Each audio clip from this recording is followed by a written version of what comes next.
If you guys are wondering how you can make a good YouTube thumbnail, whether it be a gaming thumbnail or any at all, and how you can make a lot of views from it or get a lot of views from it, then you've come to the right place, because today I will be making a tutorial using Photoshop. If you don't have Photoshop, this can work with other softwares as well, so don't worry. But there are also free ways to get Photoshop.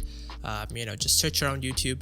Either ways, today I'll be showing you guys step by step how I make my gaming thumbnails, and the reason you can trust me is because I have over 1 million views. This is my channel. As you can see, I have over 1 million views, and if we go back to my channel's front page and we go all the way to the bottom at my popular uploads playlist, you can see that I have videos that have nearly 300,000 views, some over 100,000, some nearly at 100,000. Lots of videos with views that are well over my 6,000 subscriber count, right? So clearly I know what I'm talking about, or at least I have an idea of what I'm talking about, and you guys can trust me because I have proof right here. However, yes, thumbnails are not everything. The titles are also important. So if you guys want me to make another video talking about how you can make a video that gets a lot of views and blows up, because I know I've made a couple of videos that can do that, then like the video, subscribe, let me know in the comments.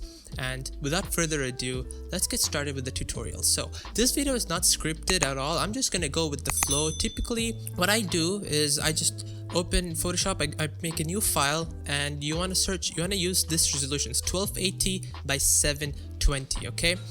Because this is the default thumbnail size for YouTube thumbnails, so this is what you want to use. And if you have absolutely no idea what kind of thumbnails you want to make, you can go and search up, on other people, just search up on YouTube, see what kind of thumbnails other people make. For example, I just searched up how to make gaming thumbnails, right? Because that's kind of what I'm doing right now, and you can see what other people are doing. If you want to make, for example, I don't know, what kind of games do you guys enjoy? Fortnite's still a popular game. Actually, another popular game is Among Us.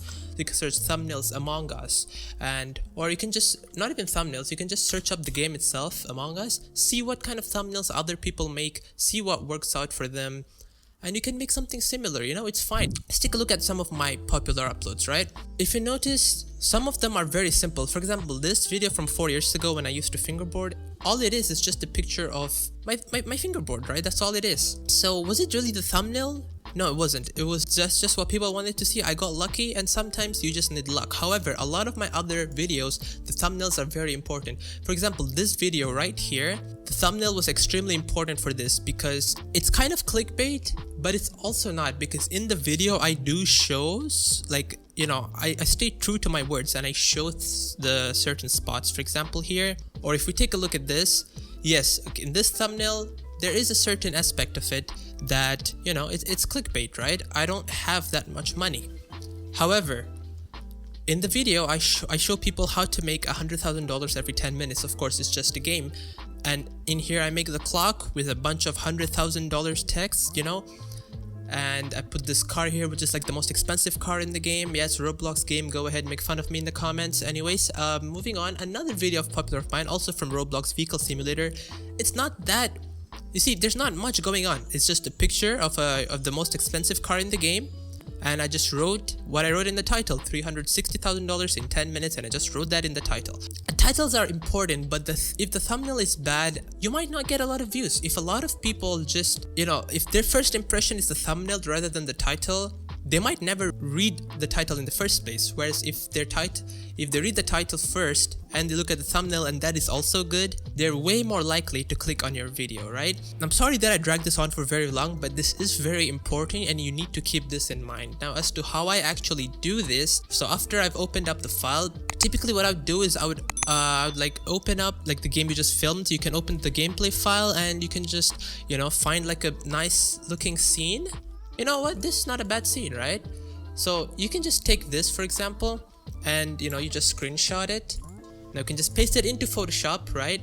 And you've got your screenshot. Now don't worry, if you don't have any screenshots at all from any game whatsoever, what you can do is open Google and just search up free backgrounds, and then you just click on images, and you can choose any of this, Or for example, if you're playing a certain game, for example, I don't know, Fortnite, you can just search out Fortnite backgrounds, and you know, you've got all sorts of images you can choose from. You can really just get any picture, just make sure it's not copyrighted or doesn't look ugly, and then once you have that, you can go back to Photoshop, place your picture, and you can work on making your thumbnail, right? So whenever you want to make a thumbnail like this, you want to make sure you don't have any like clutter and stuff. So you see all these annoying looking things here. I'm just gonna bring them out of the way. I'm just gonna make the picture bigger, move it out.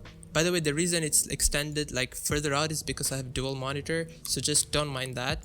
And I'm just gonna keep on pulling out until all the dirty parts of the screens are out of the way and it's just a clean looking thumbnail like this, right? I'll give you guys another little quick tip about Photoshop. If you didn't know, there's this tool right here. It's called the healing brush tool. If you have something that gets in the way of your thumbnail, for example, I have my mouse right here. All I have to do is click on this tool here, and I just have to click Alt and click on that, and then boom, see, it's gone. No one will ever know it was there in the first place. Also, I have another problem here. That part, that little white screen is there. That's no problem. We just move that out of the way. Easy peasy. Now, the next part I'm gonna teach you guys is how you can make your thumbnails a bit brighter, more contrasty, more, you know, add more vibrance to it, because having a very colorful and bright thumbnail is actually very important. If you noticed, a lot of the thumbnails that we've seen earlier, they're all bright, they're all vibrant, they all have like this punchy thing, like you can just see everything clearly what's going on. Like every single thumbnail here from Among Us, though, I'm scrolling through, pretty much every single one of them are bright, colorful, and you know, you can understand exactly what's happening here. Now if we go back to my file, as you can see, it's not very bright, it's not very colorful, but we can fix that. We can fix that very easily. All we have to do is just click on this little place here called curves, and we just bring this part up. This increases the brightness, and if we click like down here, this will like add more shadows and stuff. This creates like a contrasty effect, right? Or if you don't want, you can also bring this part up to make it even brighter, but in this case I don't need to, because it's already a sort of, you know, a pretty bright thumbnail already, so I don't have to worry too much. But for example, if you had a dark thumbnail, something like, you know, it's like a dark scene, you can kind of do that. Another thing you can do, of course, brightness and contrast. You can just increase the contrast, decrease it, increase the brightness, decrease it, up to you. I don't need to do that. You can also add the vibrance here, and you can increase the vibrance, increase the saturation to make it just a bit more punchy. Once you're satisfied with it and you want to move on to the text is probably one of the most important parts of a thumbnail, okay? You want to get a good font, right? I'm using the bold font, but there's many different fonts you can get. For example, if you just go to thefont.com, this is a website where you can download a bunch of fonts. You can choose from a lot of different genres, or you can also go to Google Fonts and you just click on that, and you've got a bunch more free fonts to choose from. You just click on them, you download them, you install it, close Photoshop, open Photoshop, and you can just search for it and it will be there. Okay, next up, you want to choose an extremely large size. I'm gonna go for like 200 points here, and you can make it even higher than that. You just want to make sure it's not low, because if it's low, it's not gonna look good once you stretch it out and make it bigger. Okay, it's gonna look pixelated, so you want to keep your font sizes high. What am I gonna title this? Maybe for example, or maybe now I'll just make some bullshit, say 500k in 5 minutes, right? For example. And I can make this smaller and place it here. Now this text looks really ugly. No one's gonna look at this text, right? So what you wanna do is you wanna double click on the text in the layer file, in the layer place here. Mainly, first thing what you would ideally wanna do, or what I normally would do, I had a gradient overlay. And you can choose a nice little color. Typically, you should choose a color that kind of goes against the background. Or if you want, you can also choose a color that is the same as the background and add something else. I'll show you guys what I mean. So for example, the background, it's kind of like, it speaks blue, right? That's kind of what the background is saying. So for example, I can choose like, at the bottom I'll choose like a lighter blue or like a darker blue, and towards the top I'll choose the lighter blue, right? So we can do something like this, and it doesn't look very visible, I agree, But then we can also add drop shadows, bring that up to 100, bring the distance to 0, increase the size, and now it's a little bit more visible, but it's still not enough. So what you can do, you can either add outer glow or add a stroke. If we added a stroke, you could also add both, but if we added a stroke, this is kind of what it looks like. Extremely visible. Even if we zoom out, you can also change the color to make it white. It's up to you, whatever you think looks good. Let's zoom out. Now this text is very visible. It doesn't exactly look that good, but it's visible. Now if we added an outer glow, we can choose, for example, this blue color here, or a much brighter blue color. Increase that, change the blend mode to color dodge technique to precise, and increase the size. You can kind of see it much better, or you can choose a lighter color like this, and you can add the stroke as well as the outer glow if you really wanted to. It is, of course, it's your choice. I think I'm gonna keep it, right? It doesn't look that bad. However, if you look at my thumbnail here, I didn't actually add a stroke. You don't always have to, but it does help. Another thing you could do is that instead of the color dodge mode in outer glow, you can choose color burn. That adds like this strong, like punchy effect to it. Like if I were to choose a much brighter color, as you can see, it kind of adds that. So even though my font is the same color as the background, it is now extremely visible, even if it was the same color as the background. However, you know, if you don't want that and you want to choose some other colors, that you can also try it out. Just see what looks good and make sure it does not look the same as the background, or it doesn't blend into the background, right? If you want to choose a color similar to the background, you add those effects so it's visible. Otherwise, you just choose something completely different like this, where, you know, it's just like opposite. It has no correlation to the background, just very different colors, and it pops out extremely well. Whatever it is, it's your choice, right? I'm gonna stick with this because I don't really mind it. I'm just gonna put the text right there. Now, another thing that's very important with making a good thumbnail is you want to add certain things such as these kind of icons. You see, the thing with this is they just add this extra little effect to your thumbnail that just makes people want to click it more often, especially like a curve as well.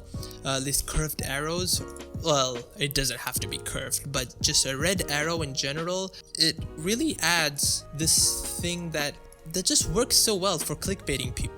Now you want to add this thing and, you know, make it point to something that's like in relation to the video. For example, hidden location, right? I could write that, make it a bit smaller, put it right there, and I can use this red arrow here and point it somewhere, like just point it like this, right? I mean, this is just an example. Of course, you could use something else. And then we've got this thumbnail, this picture here. Obviously, I want to rotate the layer. For example, I can flip it vertically, and then I can make it like this, make it look more visible, or I can make it a bit smaller.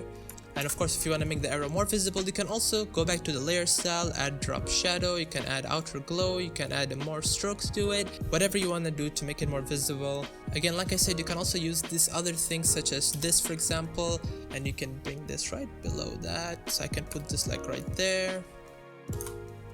It's already looking like a pretty well made thumbnail, I cannot lie. I'm quite liking this thumbnail, or even though it has absolutely no meaning behind it. But like I said, it's worked out for me in the past. You can also use the circle thing like that over there. You see, I've used the circle a couple of times. And of course, you can also go to other pictures, cut out things and place them in. For example, here, you know, I've just got a random background and I've cut out other things from other pictures, put them together and made a nice looking thumbnail. Other times, you just make a simple looking thumbnail, just like this. It's pretty simple, nothing too crazy going on with it. And then another thing that I like to do, I add this layer here, and I typically put this just over the first few layers. Wait, what is layer 2? Was there just a random layer? Okay, this is supposed to be layer 2. Now, you can name your layers certain things. Personally, I don't, but you could. What I would do next is I would just go to colors and I select black. And what I do is, first of all, I just make it fully black around the edges, right? And it looks weird at first, but what you want to then do is go on to fill, make it like 50% opacity, 50%. Now what this does, it just adds this little black effect that makes you want to focus on the center of the video, right? It pushes you to focus on the center of the thumbnail. And another thing I do is I create another layer, and I just like the white color, and I add this little white effect on the top. I just like to do it. I don't know why, it's just something I do. Whatever it is that you're highlighting, you want to make sure that even if people are looking at the thumbnail from this small size, they can see exactly what's going on, right? You want to make sure whatever it is that you want them to see, it's very visible. See, I want them to know in this thumbnail that they can make 360k in 10 minutes. So I make it so obvious that I write it in the thumbnail and in the title. Or if there's something that's not very obvious that you want to show in the video, for example, in this video I show 28 different things.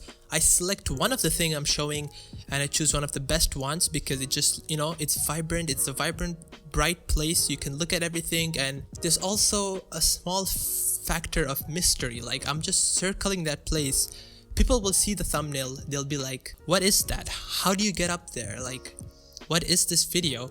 They'll get curious. You want to also create curiosity because that will encourage people to actually click on the video. Those are some tips and tricks that you can use for making a great thumbnail for your gaming videos, right? If I was able to help you guys, then please do leave a like and subscribe.